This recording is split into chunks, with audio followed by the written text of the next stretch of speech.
Good morning all of you. कैसे हैं आप लोग? I hope you all will be fine.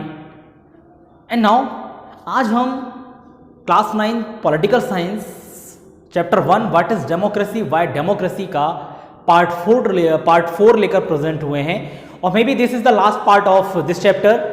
And मैं ब्रीफली ना समझाकर शॉर्ट में समझाना चाहूँगा कि आज का टॉपिक क्या क्या है और हम उसको कैसे पढ़ने वाले हैं। तो आज जो हम स्टडी करेंगे बेटा इसमें वो ये है आर्गुमेंट्स फॉर डेमोक्रेसी, है ना। प्रीवियस क्लास में हमने आर्गुमेंट्स अगेंस्ट डेमोक्रेसी पढ़ा था कि डेमोक्रेसी के अगेंस्ट क्या क्या आर्गुमेंट्स हो सकते हैं, ठीक है, क्या क्या तर्क दिए जा सकते हैं। लेकिन आज हम देखेंगे कि आर्गुमेंट फॉर डेमोक्रेसी, कि डेमोक्रेसी के लिए क्या क्या आर्गुमेंट्स हो सकते हैं, कि Y democracy is a good form of government, कि हम डेमोक्रेसी को एक अच्छा फॉर्म क्यों बोलते हैं गवर्नमेंट का, ठीक है, कि डेमोक्रेसी में पब्लिक गवर्नमेंट में नहीं होती, आम पब्लिक गवर्नमेंट नहीं चलाती, लेकिन उनके वोट से चुनी हुई जो लीडर्स हैं वो गवर्नमेंट को रन करते हैं। तो यहां पर कुछ एग्जांपल्स के थ्रू आपको ये बताने की कोशिश की गई है कि डेमोक्रेसी क्यों जरूरी है किसी भी कंट्री के लिए।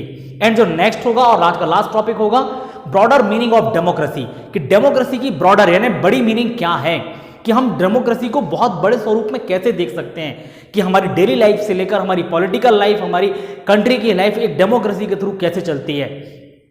तो चैप्टर स्टार्ट करते हैं, आज का टॉपिक स्टार्ट करते हैं कि क्या है आज का टॉपिक, आर्गुमेंट फॉर डेमोक्रेसी। आप देखेंगे पेज नंबर 10 में, आपके बुक के पेज नंबर 10 पर ही दिया है, ठीक है, कि आर्गुमेंट फॉर डेमोक्रेसी।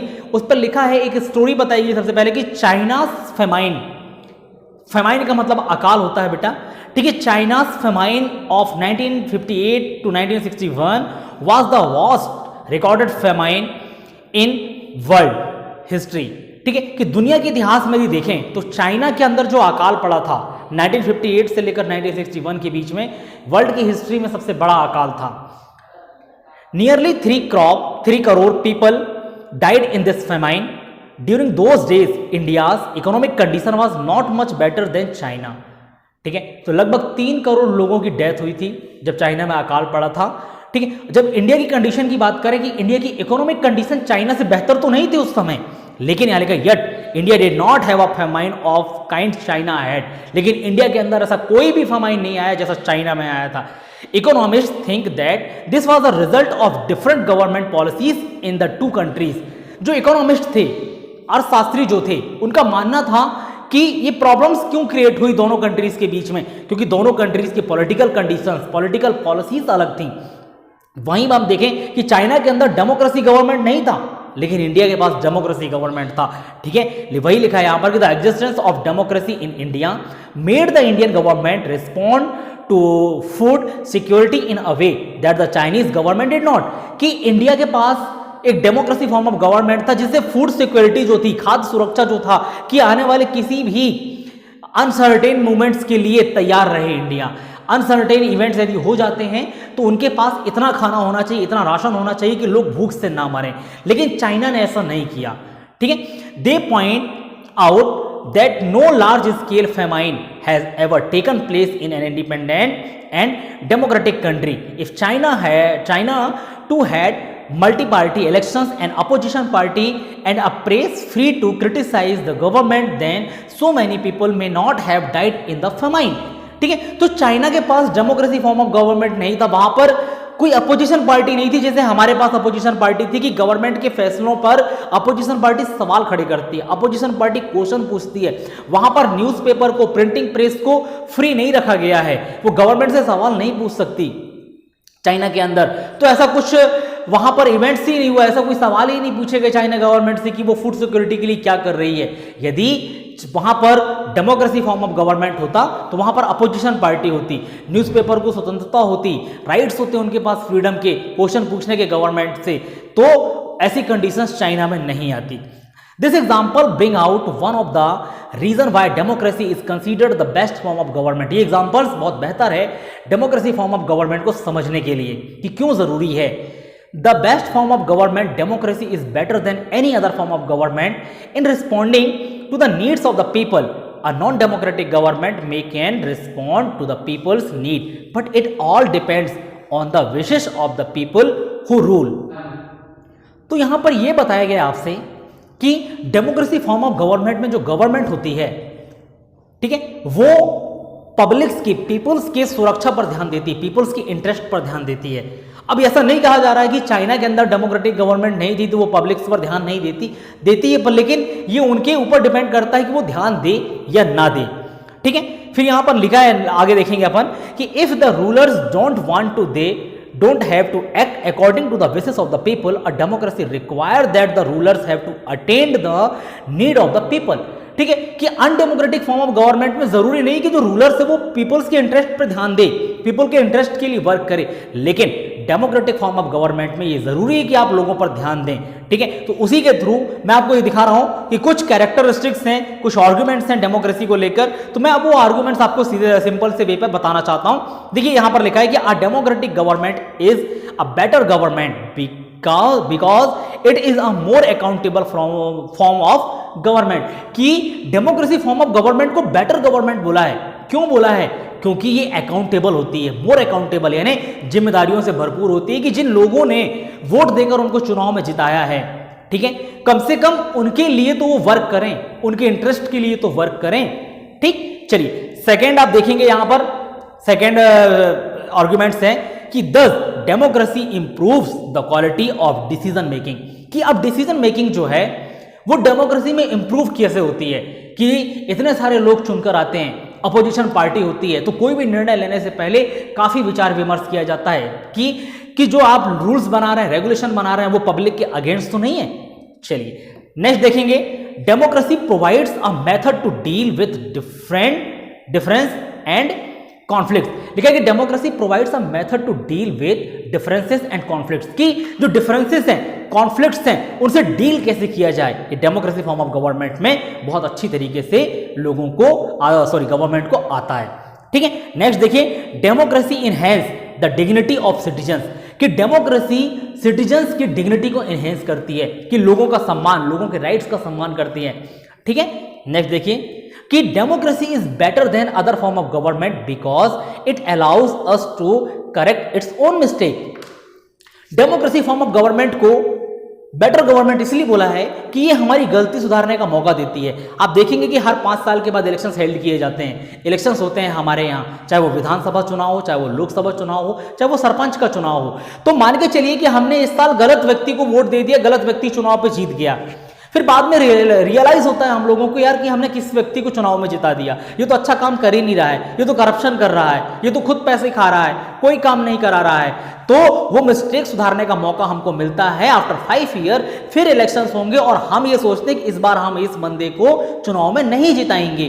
ठीक है, मैं आपको इमेज दिखा रहा हूं, यहां पर कुछ लोग आपस में बात कर रहे हैं। देखिए क्या लिखा है कि we voters are angry and were not going to take in anymore. ठीक है, ये कुछ लोग हैं जो आपस में डिस्कशन कर रहे हैं कि the liberals have being arrogant, कि लोग गवर्नमेंट के बारे में बात कर रहे हैं कि गवर्नमेंट लोगों की तरफ ध्यान नहीं दे रही है, एरोगेंट हो चुकी है। They have broken our trust in government, कि गवर्नमेंट से लोगों का विश्वास उठ गया है।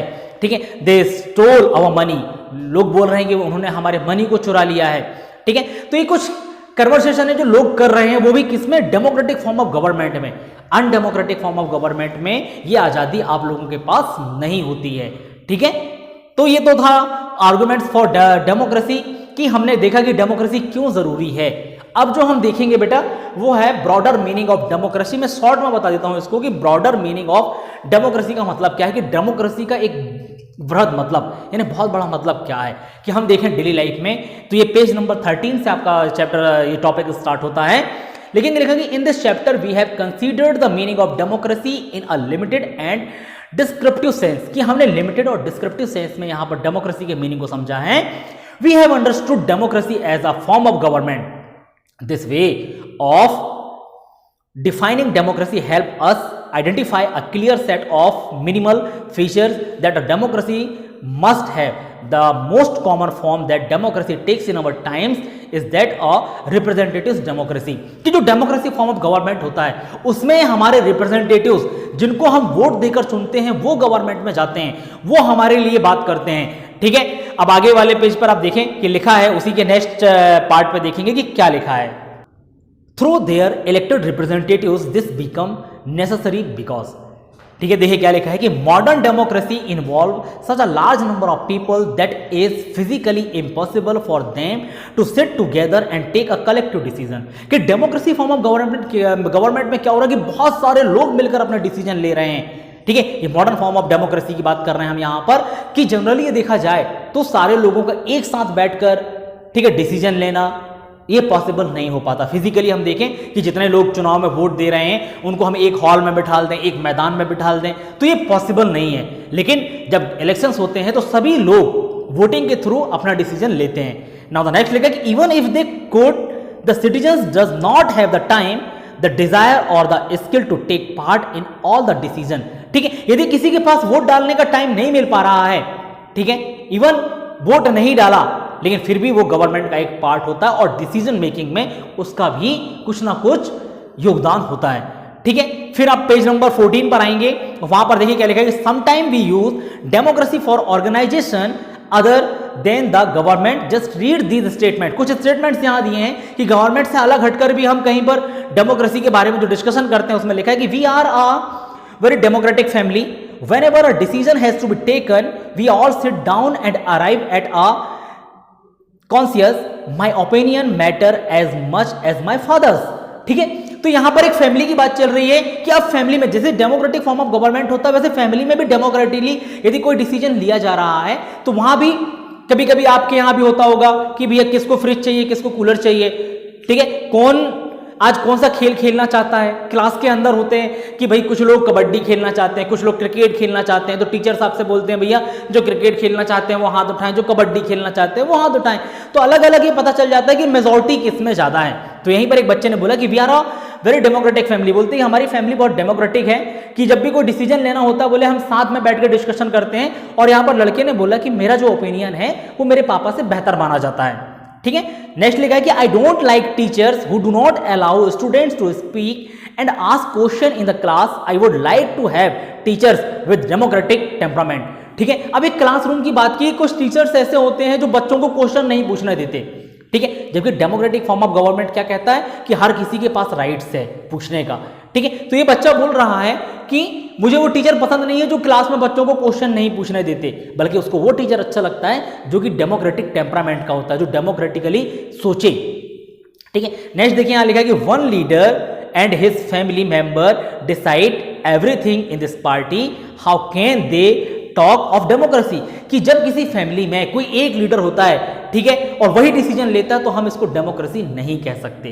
ठीक है, तो ये ब्रॉडर मीनिंग है जो कि आपकी फैमिली से, पॉलिटिकल कंडीशन से आपको रिलेट कर रहा है। और नीचे वाले पैराग्राफ में देखेंगे इसी पेज पर, sometime we use the word democracy not to describe any existing government but to set up an ideal standard that all democracies must aim to become.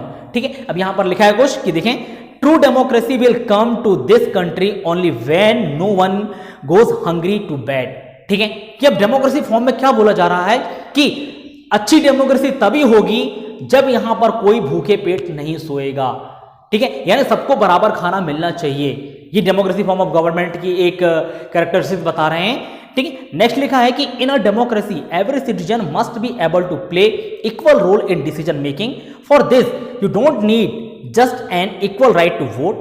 Every citizen needs to have equal information, basic education, equal resources and a lot of commitment. अब देखिए मैं वही बात है जो अभी मैंने कुछ समय पहले बोला कि जरूरी नहीं कि हर कोई वोट डाले, लेकिन डेमोक्रेसी फॉर्म ऑफ गवर्नमेंट में क्या होता है बेटा, ये वो बता रहा है कि हर सिटीजन के पास इक्वल रोल होना चाहिए डिसीजन मेकिंग में, सबके पास इक्वल राइट्स होने चाहिए। ठीक है, equal right to vote, every citizen need to have equal information, सबके पास इक्वल इन्फॉर्मेशन पहुंचनी चाहिए, बेसिक एजुकेशन सबको मिलना चाहिए, इक्वल रिसोर्सेज सबके लिए होने चाहिए and a lot of commitment. ठीक है, ये बहुत सारे कमिटमेंट जो हैं जो डेमोक्रेसी को सक्सेसफुल बनाते हैं। तो ये डेमोक्रेसी का ब्रॉडर मीनिंग था। ठीक है, और ज्यादा चीजें यहां पर आपके पढ़ने के लिए नहीं है। ठीक, जो मेन चीजें थी मैंने आपको समझा दिया है।